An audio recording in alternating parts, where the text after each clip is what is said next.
Добро вечер во емисијата 360 степени на Алсат. Во ова издание третираме две теми. Првата е поврзана со најавите од владата за нови мерки, чија цел е да се стимулира вакцинација кај вработените во јавниот сектор и реакциите што дојдоа по таа најава.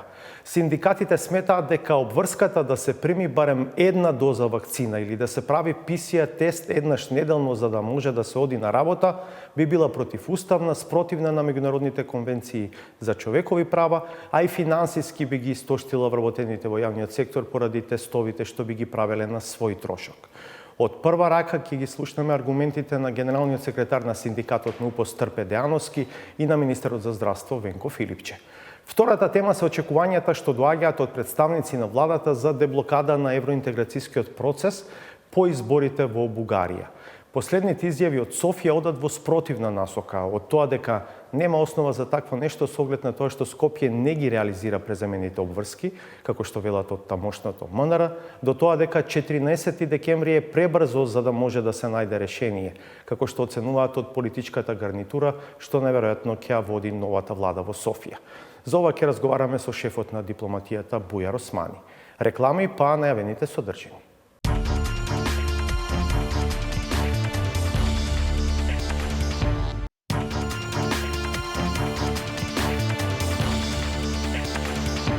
Гледате 360 степени. Најавите од владата за воведување нови мерки за вработените во јавниот сектор кои би предвидувале најмалку една доза вакцина или негативен PCR тест еднаш неделно за одење на работа предизвикаа серија реакции од синдикатите. Сметаат дека вакви мерки значат присилна вакцинација, нарушување на правото на слободен избор, кршење на уставот и законите, непочитување на меѓународните конвенции за човекови права, а и финансиски товар за вработените во администрацијата, ако треба на собствен товар да се тестираат за COVID еднаш неделно. Меѓу оние што реагираа е и синдикатот на работниците од управата, правосудните органи и издруженијата на граѓани, скратено УПОС. На видеоврска во емисијата го имаме Трпе Дејановски, генерален секретар на синдикатот на УПОС. Дејановски, добре дојдовте во 360 степени. И првото прашање за вас е дали кога реагирате против најавените мерки, го имате предвид поширокиот интерес, а тоа е јавното здравје? Апсолутно, Васко. Значи, ние не реагираме толку против овие мерки, толку колку што кажуваме, апелираме да се ублажат на некој начин, односно, ако владата ги разгледува на седницата во понеделник, да најде начин да ги ублажи или да ги допрецизира. Бидејќи ваква општо дадена предлог мерка од страна на Комисијата за заштита на население, од наша гледна точка, од наш аспект, мислиме дека ќе има голема можност за злоупотреби и за прекин на работниот однос кај вработените. Може ли веднаш да ни кажете кога мислите до прецизирање на што конкретно целите? Мислам дека не е јасно наведено како ќе се регулира отсуството на работа на вработените. Од она што го прочитавме од изјавата на министерот, тама се вели дека треба да има редар на врата во влез на институцијата кој што ќе проверува дали вработените имаат вакцина или дали поседуваат PCR тест. Но што доколку немаат едно или друго? Дали ќе бидат пуштени да влезат во работните простори, дали ќе може да се откуцаат во електронскиот систем. Знаеме и сами законот за работни односи кажува дека во 3 дена последователно недоаѓање на работа следува прекид на работниот однос. Доколку вработениот после 2 дена реши да се вакцинира, да извади PCR тест, значи за тие 2 дена не отсуства на работа, како ќе бидат регулирани? До сега во вакви не сме немале вакви искуства, нито секој отсуство од работа или е дисциплински регулирано, значи се водат дисциплински постапки, вработените се казнуваат. Најчесто се парични казни, меѓутоа казните доаѓаат и до прекид на работниот однос. Дали побаравте средба во владата? Не, испративме за ова по прашање, испративме барање до владата и барање до Министерството за здравство, до Комисијата за заштита на населението, каде што укажувавме, односно укажавме дека ваквиот пристап на Комисијата е преригорозен, дека они тоа го викаат мотивација, тоа не е мотивација, ова е примораност, значи вработените се приморуваат спротивно на уставот како највисок наш правен акт да извршат некои действија што не треба да ги извршат. Значи Дејановски, видов една ваша изјава, рековте лично сум најмногу за вакцинација, но еве има релативно висок процент на луѓе кои што се уште одбиваат да се вакцинираат. Тогаш како да се мотивираат луѓето со оглед на последиците? Свесни сте и сами, веројатно, нов интензивен бран, а со него и сите последици кои што доаѓаат. Индиректно знаете како, последиците може да завршат пак кај тие вработени, бидејќи ако економијата стои, ако буџетот не се полни на крај, трпиме сите, нели, вклучително и оние што земаат плата од тој буџет. Така, јас мојот став, јас сум лично вакциниран со 2 дози. Планирам да добиам и третата доза докога е потребно тоа. Меѓутоа, тоа го направив на доброволна основа. Тоа го направив бидејќи е моја лична одлука. Јас мислам дека тоа треба да го направат сите, меѓутоа не сите граѓани размислуваат така, не сите вработени размислуваат така.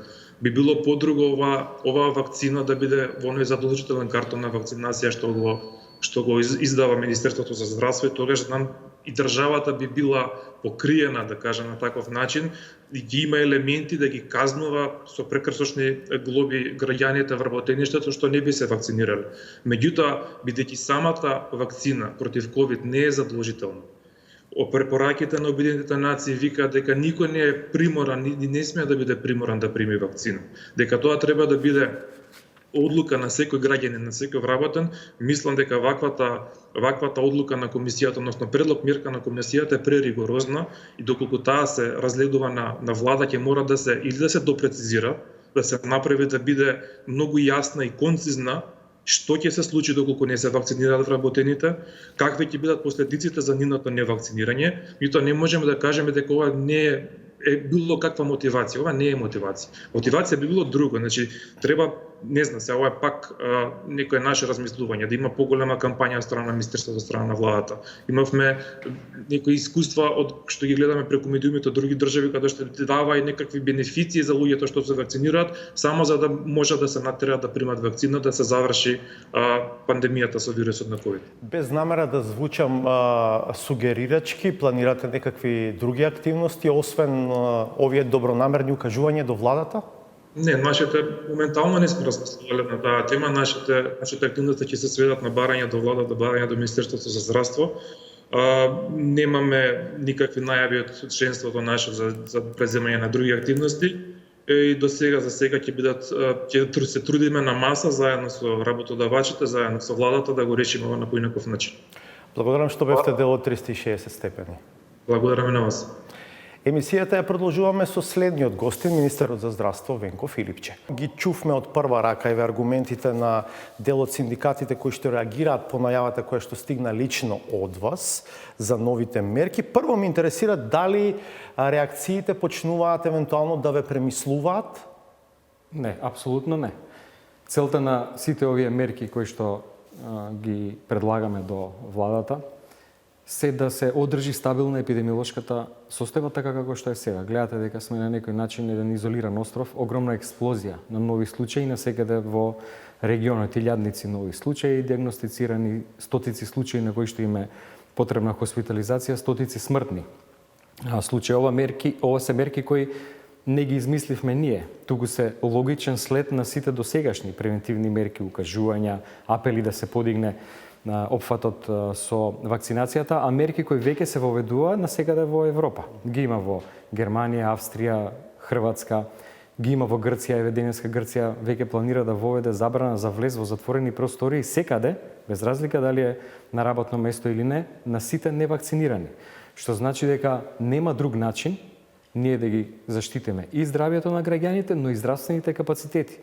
Мора да знаат граѓаните. Не сме правници ни јасни, ни вие министре, но дали консултиравте правници? Дали евентуално овие мерки навистина може да одат контра некакви основни постулати на устав, на закони, на меѓународни конвенции? Ние пред 2,5 години се сочивме со една епидемија со морбили. И таа епидемија со морбили беше резултат на прилично нискиот опфат заради ширење на лажните вести, поврзувањето на вакцината против морбили со аутизмот и така натаму. Тогаш опфатот со таа вакцина на децата ширум државата беше некаде околу 75-6%, што е сосем недоволно. И еден од ризиците да се појави епидемија. И тогаш воведовме задолжителна да се прикаже потврда при упис во училиште или во градинка дека детето е вакцинирано целосно според календарот, вклучувајќи и оваа вакцина против морбили. И тогаш се соочивме со предизвици од овој тип. Видовме дека Уставниот суд веќе имаше донесено претходни одлуки апропо барања да децата не се вакцинираат кога се упишуваат во градинка или училиште и тогаш Уставниот суд имаше донесена една одлука дека јавното здравје е пред и над се. И по тоа се водевме кога ги носевме и тие одлуки тогаш, барања да се прикажат тие овој потврди, така размислуваме и сега. Ако внимателно го следевте Дејановски, тој прави една нијанса во таа смисла, вели нека властите ја стават вакцината како дел од редовниот календар за имунизација, тогаш работите ќе бидат појасни. Сега вака од една страна е незадолжително вакцинирањето, им се воведуваат мерки кои што личат на терање на луѓето да се вакцинираат. Ние ги пратиме меѓународните препораки и сите вакцини кои што според меѓународните препораки треба да се редовни и задолжителни, се веќе во календарот кај нас. Ова се уште не е никаде и ова се чекорите кои што ги прават сите земји во развиениот свет. Ова е нешто што го прават развиените земји во Европа, ова е нешто што го прават земјите во нашиот регион со цел да се зголеми опфатот со вакцинација, дали ќе се вика задолжителна или ќе имаме вакви мерки, сепак не зависи само од нас, туку ги пратиме сите овие институции каде што и ние членуваме, препораките на Светската здравствена организација, практиките на другите земји, се со цел да се зголеми опфатот со вакцинација. Сега мора да знаат граѓаните, членовите на синдикатот и така натаму, ќе побараме поддршка, мислам дека веќе денеска има состанок синдикатот за здравство. Тие најдобро знаат со какви предизвици се соочуваат колегите кои што повеќе од година дена работат во ковид центрите. Мора граѓаните да знаат дека болниците се преполнети, 70 до 80% од пациентите се невакцинирани. И тие се теретот. Огромен број од колегите веќе имаат бърнаут синдром. Знаете, 2 години веќе да се работи со таков интензитет во ковид центри не е едноставно. Има луѓе кои што заболуваат и од други болести. Не можеме тие да ги оставиме по страна и да ставиме.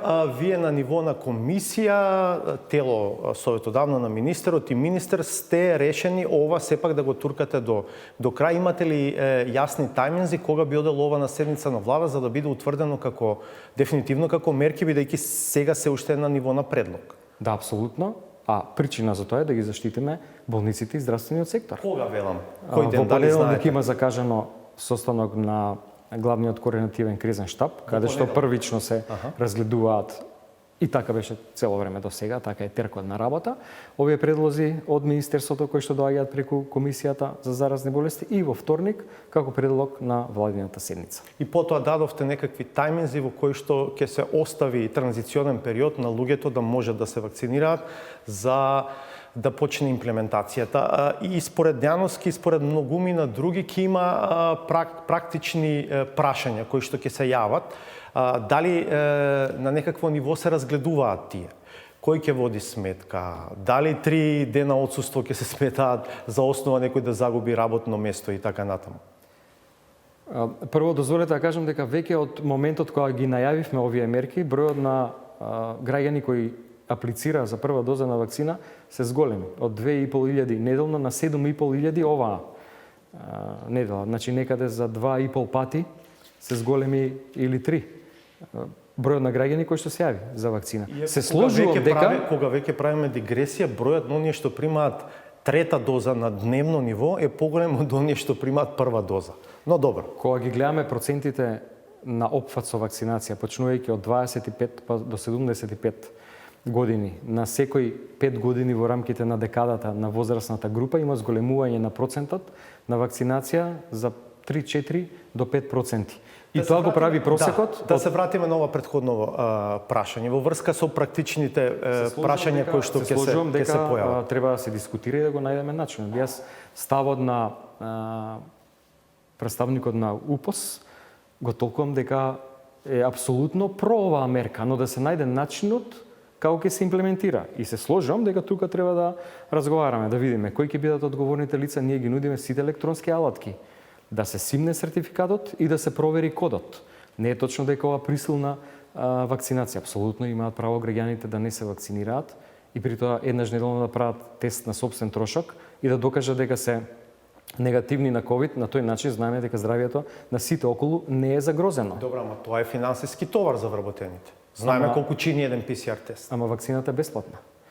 И на тој начин го штитат собственото здравје, здравјето на сите околу нив и го штитат здравствениот систем. Не можеме да издржиме уште многу долго вака да затвораме различни оделенија, да други пациенти трпат, им се одложуваат реакциите, а ние да се занимаваме само со ковид. Тоа никаде во светот не се прави. И само една споредба интересна. Заболуваат и луѓе кои што се вакцинирани од ковид, меѓутоа имаат многу полесна форма на болеста. Ја споредувавме, например, Велика Британија и Украина, каде опфатот со вакцина во Велика Британија е над 70%, а во Украина негде околу 20%. Иако има 3 пати повеќе ново диагностицирани случаи во Велика Британија, смртноста во Украина е 10 пати поголема. И ние тоа го гледаме у нашите болници. Малку од... Министре, кога веќе тоа го споменувате, може би таа статистика е делумно виновна за оваа воздржаност на дел од населението, бидејќи кога ги гледаме бројките, околу 1/5 од починатите примиле 2 дози на вакцина. Тука има многу фактори, колку хронични болести имаат, колку временски период е поминат од втората вакцина, колку време имало да се заштити, да се створи имунитет, меѓутоа дефинитивно и тоа во публикациите е веќе влезено дека вакцината повеќе кратно го намалува ризикот од тешка форма на болеста или од смртен исход. Велам, ако се видат статистиките на дневно ниво, бројот на оние што примаат трета доза е се уште поголем од оние што примаат прва доза. На ниво на држава 57% од граѓаните над 40 години се ревакцинирани, а 33% од оние од 18 до 39 години примиле барем една доза вакцина. Очигледно е дека кај помладите опфатот со вакцинација е помал. Точно е тоа и тоа почнав да го објаснувам претходно. Тоа прави да имаме ние просек од некаде 45% вкупен опфат на вакцинација, што е малку. И го гледаме тоа во болниците. Иако има една прилично стабилна епидемиолошка состојба, пред 2 недели имаше еден мини пик и го осетивме тоа во болничките установи. За еден викенд, петок, сабота и недела пред 2 недели се преполнија ковид до тогаш активните центри во Скопје. Моравме да затвараме оделенија и да активираме нови. Така да верувам дека овие мерки апсолутно ќе влијаат да се зголеми опфатот со вакцинација, што ќе значи едно одговорно постапување од граѓаните, институциите треба да се пример, затоа имаме поддршка. Впрочем, барање стигна од Стопанската комора, кој што бара да се воведе една ваква мерка со цел да се заштити и работниот производствениот процес во земја. Замислите што ќе се случи ако има некој голем кластер на невакцинирани во некоја фабрика. Тоа значи дека еден одреден период не треба да работи. Така да од сите аспекти е битно да се воведе оваа мерка. Прво се штити здравјето на граѓаните, економијата и секако здравствениот систем. Долго до сега се очекуваше моментот кога ќе се објави крај на епидемијата, крај на пандемијата на светско ниво. Тоа до овој момент не се случи. Се чини дека тој момент е се уште далеку. Каква зима не очекува? Дали може да се предвидува? Во овој момент и самиот велите релативно стабилна епидемиолошката слика. Многу е тешко да се каже. Со оглед на тоа што е очигледно дека насекаде во светот епидемиолошките слики во поедини земји се целосно сменити. Минатата година имавме многу малку случаи на сезонски грип, за разлика од оние претходни години. Слично беше и во регионот. Меѓутоа, ризик факторите во зимски услови за да се пренесе вирус, дали SARS-CoV-2 вирусот или другите предизвикувачи на сезонски грип, се мултиплицираат. Луѓето се повеќе во затворени простори, се собираат, има слави и така натаму. И сето тоа не прави да сме многу внимателни и да препорачаме една ваква мерка, имајќи предвид дека апсолутно нема никакви несакани ефекти од вакцината. Дадени се над 1,5 милиони дози, освен некои благи несакани ефекти, нема никакви. Лесно црвенило и така натаму. Нека нас насекаде во светот. Така да апелирам да се вакцинираат граѓаните, да го заштитиме здравствениот систем. Има доволно вакцини, дози. Пред некој ден излеговте со информација за тоа која од вакцините до кога има рок на траење. Дали за сите заинтересирани, евентуално ако тргне сега, бранна интерес, имате доволно вакцини? Има сосем доволно вакцини. Во овој момент околу 200.000 вакцини на Pfizer, уште 200 стигнуваат денес, односно стигнаа вчера, како донација од Полска. Нормално сите се со исконтролиран рок, тоа е на нормална постапка која што се прати во Министерството. Ние работиме и на количини кои што као донација треба да стигнат и следната година и на тоа што треба да дојде како резултат на директниот договор со Pfizer. Така да има сосем доволно вакцини, граѓаните треба да се спокојни, има сосем доволно вакцини согласно интересот и за сезонски грип. 40.000 набавивме ние за бесплатна вакцинација на граѓаните, уште 20.000 донација, до сега околу 50.000 граѓани се пријавени, што значи тука е интересот некаде како минатите години. И само уште ова, дали теренот ви покажува дека третата, така наречена бустер доза е оправдана да се прими? Тоа е согласно сите препораки на меѓународните институции, како на производителите на вакцини, така на Американската и Европската агенција за лекови. Јас прашав дали теренот ви покажува дали е тоа оправдано. Гледайте, од почетокот имаше многу поголема заинтересираност на повозрастните групи на граѓани, како за првите две вакцини, така и за третата.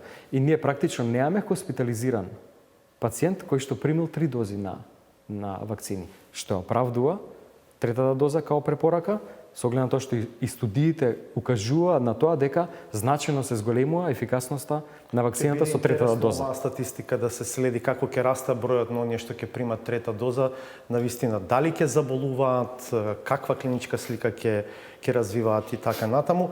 Нема да ве прашам за вашата иднина во владата, нема да ве прашам за судбината на парламентарното мнозинство, затоа што предпоставам дека ќе добиам воздржани одговори и ќе оставиме следните часови, може би денови да покажат во која насока ќе се одвиваат работите. Благодарам што бевте дел од 360 степени. Продолжуваме со следната најавена тема.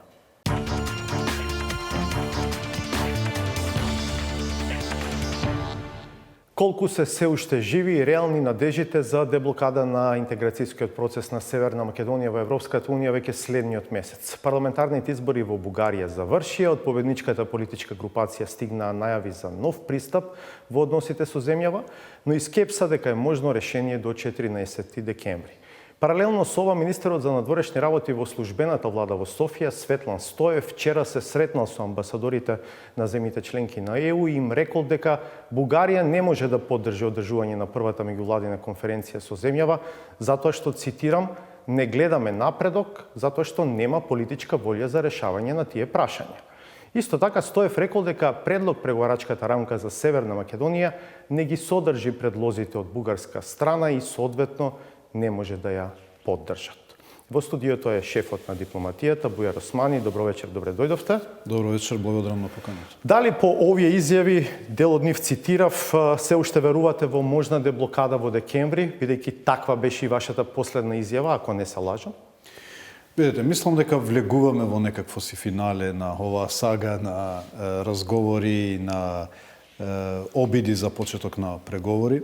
14 е следната средба на Советот за општи работи, каде што може да се донесе одлука, но тоа не значи дека до 31 доколку има одлука од Бугарија, не може вонреден состанок да се свика, па дури и онлайн во било кој ден и во било кое време. Што значи дека не сме врзани со датумот толку колку со потребата за Бугарија да го подигне ветото. А за тоа треба да предстои период на разговори и преговори со цел да се надминат прашањата кои што се предвидени во пакетот 5 точки. Така да све е сведено сега на предвидливост во Република Бугарија. Од понеделник ќе имаме председател избран, ќе имаме собрание, некаде слушам на 24-ти ќе се конституира, веќе имаме две институции важни кои што ќе бидат со фул мандат. Се надеваме брзо ќе има и политичка влада, веќе тогаш можеме суштински да седнеме, да ги разгледаме, иако ние веќе ги разгледуваме во 4 рунди на разговори. Овие 5 точки, разменуваме мислења, не дека почнуваме од почеток. Ќе зборуваме малку повеќе, сакам за тоа да зборуваме. Што ги издиша сега очекувањата? Дека 14 сепак не е датумот во кој што треба да се крстиме, вака фигуративно рече. Временскиот теснец. Временскиот теснец на можноста за формирање на влада, има некои предвиду... Тоа нели се знаеше претходно кога се дава изјави дека 14 е датумот кога треба да се очекува деблокада? Видете, ние уште се надеваме на 14. Затоа што доколку брзо се формира политичка влада во Бугарија, ние можеме, јас мислам дека во тие 2 недели можеме да седнеме овие прашања, ние ги разговараме од цела година по однос на 5 прашања и мислам дека доколку има добра волја може да се надминат и да се донесе одлука Бугарија да ја поддржи преговарачката рамка со тоа и одржувањето на меѓувладината конференција. Во Брисел све е спремно. Еве ќе ви кажам еден детал. Таму е спремно, доколку на 14 се даде пас од Бугарија, веќе попладнето е спремно одржување на првата меѓувладина конференција. Значи има буквално логистичка подготовка за одржување на меѓувладината. 26 земји се одлучни дека мора сега. Франција е погласна од било кога, но не само Франција. Еве и Холандија, нели беа тие во групата на скептични земји, премиерот дојде во Скопје. Што значи дека има еден аларм вклучен во сите главни градови. Дали и вие како вице-премиерот Димитров сте чуле од главни градови од Европската унија дека сега јануари е новиот термин кој што се споменува? Не е тоа прашање на калкулација на самити. Зошто се спомнува јануари, а не февруари? Затоа што француското председателство се случува во период кога има француски председателски избори. Па предпоставка е дека како почнува кампањата во Франција, веројатно ќе има одредена воздржаност за отварање на теми како што е проширувањето, кое што очигледно е непопуларно. Па затоа јануари се смета доволно далеку од председателските избори во Франција кои што се во мај, па овозможуваат еден простор. Меѓутоа, јас пак ќе кажам, не би ги ограничил затоа што секој ден е можност за донесување на одлука доколку имаме политичка одлука во Бугарија. Предпоставам дека сте свесен дека опозицијата на 14 декември ќе каже еве уште еднаш излажа, а да ја тргнеме настрана опозицијата, граѓаните едноставно некако како да се уморија. Ова со одржувањето на првата меѓувладина конференција стана наистина подвижна мета и цело време само некако се одложува, се поместува. Видете, доколку и ние го повлечеме притисокот, дека на 14, на 15, на 16 треба да се одржи меѓувладината, кој треба да го направи тој притисок?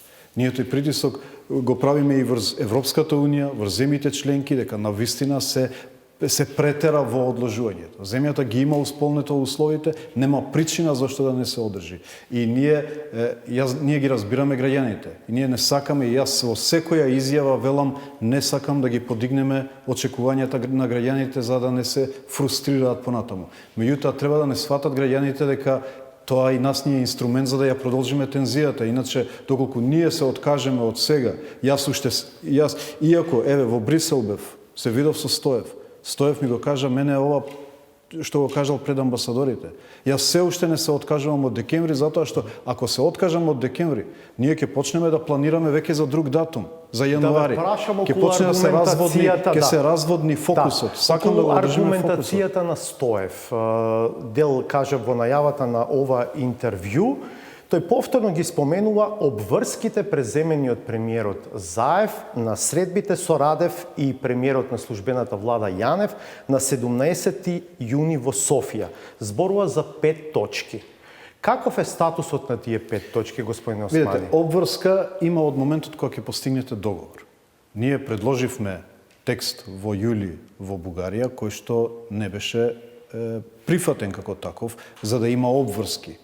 Затоа сметаме дека тој пакет е отворен и ние разговараме. Зашто Стоев упорно вели дека ништо од ова што презела како обврска македонската страна не исполнува? Затоа што има одредени прашања во пакетот кои што не се спорни. Например, прашањето на кратко долго име и упатување на нота може да се каже дека Зошто сега таа нота не е пратена? Затоа што сметаме дека треба да се затвори пакетот. Сакаме и ние одредени гаранции дека сепак ќе има меѓувладина конференција. Не сакаме ние да почнеме со имплементација, па да почнеме со преговори за што преговори. Така да треба да сме разбрани и ние дека сакаме да ги затвориме сите прашања во пакет, вклучувајќи и 6-та точка. 6-та точка е зелено светло за меѓувладина конференција. Во Бугарија имаше еден пристап после јули, почнете овие што ги понудивте да ги имплементираме, па после ќе седнеме и ќе преговараме. Мислам дека тоа не е коректен пристап и јас затоа се надевам дека брзо после понеделник при две институции конституирани, ќе можеме да продолжиме со тие разговори. Сега и тука ќе кажеме нешто ново, има одредена разлика помеѓу нас во начинот на продолжување. Ние бараме да се помеѓу нас и Република Бугарија, односно помеѓу мене и Стоев, дали треба да се состанеме па да ги разговараме сите прашања на состанок или треба да разменуваме ноти со предлози? Добро. Јас мислам дека немавме добро искуство со оваа размена на ноти, меѓутоа еве ќе разгледаме некој компромис да го направиме и едното и друго. Сега во очекување на нова политичка влада во Софија, дали сметате дека е целисходно да продолжите да разговарате со Стоев, бидејќи да речеме од Кирил Петков, потенцијалниот нов премиер, од други луѓе кои што се спомнуваат како потенцијални министри во таа влада како Лорер и така натаму, чувме изјави за нов пристап во односите со Република Северна Македонија. Видете, јас ги слушнав тие интерпретации дека во Бугарија има разлика помеѓу дипломатијата која што се чувствува како заштитник на светата кауза и политичарите од кои што треба да се заштити прашањето. Не верувам во такво нешто. Мислам дека и новата влада пред се ќе се консултира со тие дипломати кои што ја водат оваа приказна во изминатите години. Така да колку повеќе ние се одиме напред во разглобувањето на сите прашања, полесно ќе биде за политиката утре да донесе одлуки. Така да не сум за да ги исклучиме и да ја исклучиме техничката влада, бидејќи тие се носителите на прашањето, и после да почнеме од нула со политичката влада. Инсистирав на континуитет на разговори со нив, бевме конструктивни, среќен сум што не дозволивме да се случи тоа што се случи во нашето собрание и ние да бидеме виновниците за неизнаоѓање на решение. Слушнав такви говори во Брисел, во кој што еден ден криза во Република Северна Македонија беше користено како аргумент, па таму е криза и непредвидливо е, како можеме да најдеме решение. Така да не го кажувам ова како представник на мнозинството, туку како министер на државата, дека навистина ќе сгрешевме доколку ја дестабилизиравме и владата и државата. Изјавата дека нема време до 14 декември е изјава на представници на политичката групација што се очекува да ја води новата влада. Стоев не го вели тоа. Стоев зборува за 5 точки и за содржината на преговарачката рамка. Видете, може да е и логичен став. Како веројатно секој пресметува. Дали 2 недели ќе може доволно да се запознаат со прашањето, за да може да донесат одлуки по однос на прашањето. Јас предпоставувам дека не е тоа некоја стратегија дали може во декември или не, отколку едно порационално согледување на временскиот теснец за изнаоѓање на решение. Но затоа јас не го врзувам ова со 14. Јас ви кажувам дека словенечкото председателство може на 31. да свика онлайн состанок на министрите на Европската Унија, доколку добие сигнал од Бугарија дека Република Бугарија ќе ја поддржи преговарачката рамка. Така да ние мора веднаш после понеделник да продолжиме комуникацијата со Радев. Денеска не прифатив коментар, медиумите ми се јавуваа да дадам став по однос на вчерашните ставови на Република Бугарија. Да не забораваме дека сме пред избори во Бугарија. Издржавме толку месеци, се воздржавме од сите можни злоупотреби на темата во изборната кампања, само за да држиме еден позитивен тон во нашата комуникација, ќе издржиме уште неколку дена, па од понеделник ќе продолжиме поинаку. 5 точки. Дали се нота од Скопје до Обединети нации со објаснување дека краткото и долгото име на земјата се однесуваат само на политичкиот субјект Република Северна Македонија, не и на географскиот регион Северна Македонија, откажување од малцински претензии кон Бугарија, така тие го дефинираат тоа, рехабилитација на жртвите од југословенскиот комунистички режим, прилагодување на содржината на учебниците по историја и некакви активности поврзани со таблите, надписите, спомениците за Тоа е говор на омраза. И говор на омраза. Тема тоа кај спомениците е под поглавието говор на омраза. Ова се 5 точки. Тоа се 5 точки. Според вас има ли спорна точка во овие 5? Мислам дека во прашањето на комисијата таа 5-та точка ми е најтешка за дефинирање, затоа што тука не сме ние директната страна во процесот, туку се историчарите. И затоа треба они да се сложат по однос на динамиката која што ја предлага Република Бугарија. Например, Република Бугарија бара, еве ќе кажам уште некои новини кои што не се спомнати, да се користат секаде оригиналните документи. Второ, да има динамика предвидена на теми кои што ќе се разговараат, например, во наредната година. Нашите историчари сметаат дека тешко може однапред да се дефинираат кои теми. Значи, доколку беше прашање што ние министрите би можеле да донесеме одлука, би можел да сум посигурен дали е лесно или тешко. Но тука е во рацете на историчарите. Но ние ќе ги охрабриме да најдат начин како да создадат една предвидливост во нивната работа. Во смисла на документи, на, не знам, се споменува протокол, анекс кон договор, нов договор, нота до Обединените нации. Јасно ли е што треба да се случи? Мислам вака. Ако ние се договориме за тие 5 точки, тој документ треба да помине на меѓувладина комисија, која што е инструмент од договорот, нели се сретнува еднаш годишно. Да. Откако ќе помине на владина комисија, треба владите да го усвојат тој документ и со тоа сметаме дека веќе имаме официјална потврда на точки. После влегува европскиот процес во кој што Европската унија треба да одлучи тој документ, тој патоказ каде ќе биде сместен во европскиот процес и тука е прашање Мислите дека Бугарија ќе се согласи со португалскиот предлог, потоа преземени од другите председателства за тоа процесот да биде дел од стабилизација и асоциација? Ние се надеваме. Јас последно време гледам и слушам од земји членки кои што и дури и тоа им е премногу.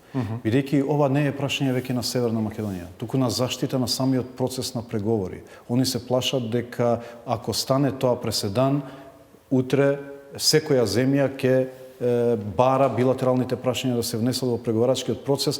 Прво, преговорите, односно членството, ќе губи од атрактивност.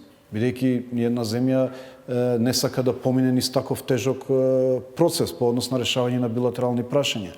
Или пак дека ќе го блокира процесот во долг рок. Така да, затоа сметам дека повеќе тежината е во земјите членки, затоа што за нив е важно да го заштитат процесот. Проширувањето е една од најуспешните политики на Европската Унија, кој што е најуспешната политика на глобалната улога на Европската Унија. И ако они го девиираат тој процес само заради нас, не верувам. Мислам дека на вага кога ќе стават нашето досие или заштитата на својот процес, ќе стават фокус на заштитата на процесот. Денеска се сретнавте со Кастиот Реджепи, пратеникот кој што оневозможи пат на актуелната влада. Тој најавува некаква иницијатива неформално во рамките на собранието. Тоа помалку потсетува на времињата со 8 пратеници од ВМРО ДПМН кои што гласаа за уставните промени, тој процес на помирување кој што никогаш не се отелотвори во парламентот, но не и се. Што разговаравте со Реджеп? Состанокот беше на негово барање, он всушност ми ги поставуваше истите прашања што вие сега ми ги поставувате, затоа што дали е обесхрабрен после тој разговор, бидејќи и тој зборуваше за декември, сега некако прво мислам се поместува дека за понатаму. И на него му кажав дека навистина со неговата одлука придонесе државата да не биде дел од проблемот. Толку страни можеби сакаат да може да вперат прст, да кажат не сме само ние. Туку е Северна Македонија нема предвидливост за да можеме да разговараме со нив конструктивно. Буквално со неговата одлука овозможи да останеме страна која е дел од решението, а не дел од проблемот. И мислам дека тоа он го разбира. Но тоа што ми го кажа е дека планира да создаде таа неформална коалиција на пратеници кои што ја сваќаат тежината на моментот и кои што сакаат да бидат дел од историјата кога државата е на крстопат по однос на европските прашања и да бидат на добрата, на правилната страна. И јас го охрабрив и за тоа и сметам дека навистина заеднички упативме повик до сите пратеници кои што сметаат дека политичката предвидливост на државата сега е поважна отколку партиските интереси и калкулациите за власт. Дали без алтернатива имате 61 во парламентот? Имате информација? Мислам дека 61 нема дилема по однос на тоа дека ова мнозинство има над 61. Има неколку опции како да се стигне до тоа 61. Нема да навлезам во конкретните опции, сепак преговорите течат и да оставиме сепак тие што разговараат да ги комуницираат конечните ставови. Не би сакал да бидам јас тој што ќе ги кажам. Како партија имате став околу најавената, па одложена, па сега пак како да се најавува ефектуирање на оставка на Зоран Заев? За нас не е комуницирана, со нас не е комуницирана таква одлука за повторно реактивирање на оставката. Нашиот став од првиот ден е ист, дека ова е непотребен луксус во ова време за државата. Сепак се сменија околностите после локалните избори и сите треба да се прилагодиме на новите околности и на новите приоритети кои што се појавија за државата и ризиците пред кои што беше ставена државата.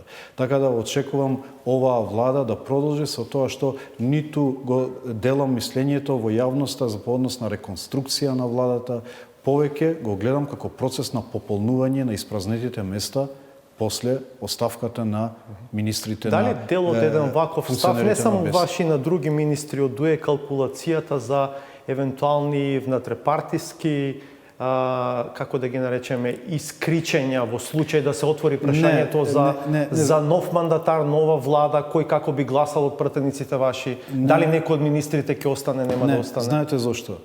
Например, чист партиски интерес е за нас сега да има избори. После тоа што се случи на локалните избори со толкава победа, длабока победа на ДУИ, можеме само да ја зголемиме таа поддршка на парламентарни избори и да ја зацврстиме нашата позиција. Ние решивме да не го калкулираме партискиот интерес. Не е време за нарушување на политичката стабилност во државата. Пред нас е можност за започнување на преговори, неповторлива можност. Пред нас се две зимски кризи, како што е енергетската и пандемијата.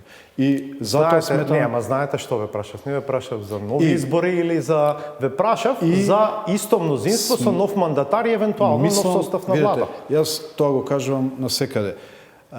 Ова мнозинство, кое што релативно беше тесно, е постигнат преку еден прецизен баланс на сили, во кој што премиерот Заев беше важна фигура во одржувањето на балансот. Мислам дека и ако ги имаме бројките на хартија, тешко ќе биде одржлив балансот на било кое мнозинство со изменети улоги и изменети страни кои што го договориле ова мнозинство пред година и нешто.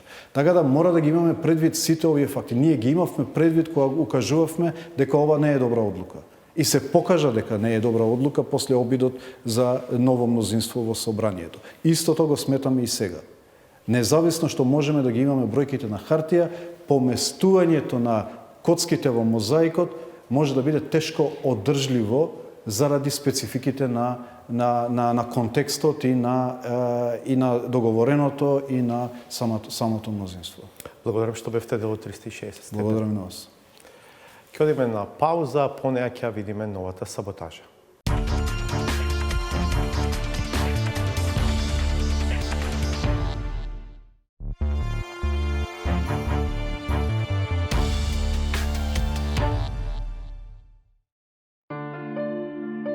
Потешко е да се исправи отколку да се направи грешка. Цената на непромисленоста и потребата да се заземе страна без да се има предвид реалноста е голема.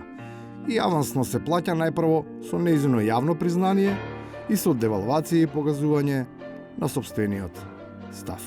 Ке започнам од бастионот на СДСМ Победничко Куманово во општината каде што актуелниот градоначалник самиот отиде против себе, против СДСМ, против граѓаните, со што и самиот се исклучи од партијата. Ќе биде партија која што ќе биде целосно подготвена за следните победи. Ќе се обидете да го вратите максимум. Ќе се обидиме да направиме се, да. Додека овие се обидуваат да го вратат Куманово, тетовци со огромно задоволство го прифаќаат однесувањето на нивниот градоначалник. Кому во градот под Балтепе, во кој речиси се е по пропис, му падна на памет баш неговата прва работа да биде расчистување со најнелегалната градба. Има, значи, барање од судот, се покренува постапка за противзаконско поставување на ова стаза и во врска со ова, значи, судот бара да се тргнат овие пречки и улиците, односно овој булевард, ова јавна површина да се врати на првобитна ситуација. Во меѓувреме, некои од нивните нови партнери никако не сакаат да се вратат во првобитната состојба и неуморно трагаат по адресата на која се наоѓа трансплантираниот орган, што во последен миг беше дониран за да го врати животот на владата. Прво, зошто сте тука? Па да видиме срцето на пратеникот Реджепи, дали е во Вашингтон. Срцето на Реджепи е веројатно таму каде што му е местото, но зачудува отсуството на премиерот. Неговото исчезнување од јавната сцена предизвика многу празни места во новоговорот, но тоа отвара простор за вербални екскурзии на неговиот опонент, кој умешно ги пополнува. Јас не сум секундант, за да можам да кажам дека утре ќе замине владата или ќе замине за некоја недела или за некој месец. И не е прашањето дали Димитров ќе биде секундант и ќе ги брои неделите и месеците кога ќе се случи тој датум.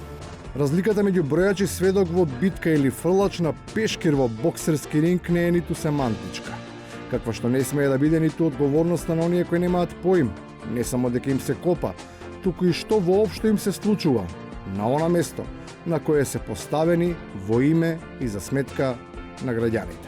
Најодговорно тврдам дека не може да се контролира ситуацијата, бидејќи се работи за 500 до 600 дуќани, магазински простор, деловен простор и многу други простори кои што гравитираат низ градски трговски центар.